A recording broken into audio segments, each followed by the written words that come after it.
All right, so bed is back off of the Syclone to do the shock relocation. So basically, it's gonna be a mount on the frame and a cross tube across the frame. That's gonna be like 1.75" 120 DOM. I'm thinking it might be a nice place for tubes for the cage to land.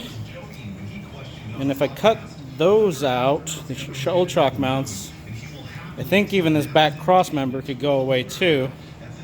I'll have to get some opinions on that. Maybe I'll take it out and do a second one, cross tube, across the shackle boxes. I'll post this video and let people kind of voice their opinion. Other than that, I'm going to wire wheel the crap out of this frame and put some paint on it, make it look a little better, and redo all of that temporary wiring. Stay tuned.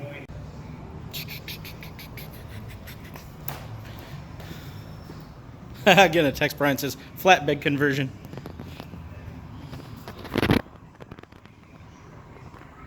Don't think so on the flatbed conversion. We'll put the regular bed back on. So this round of work is clean up that wiring, clean up this frame, and do my shock mount conversion.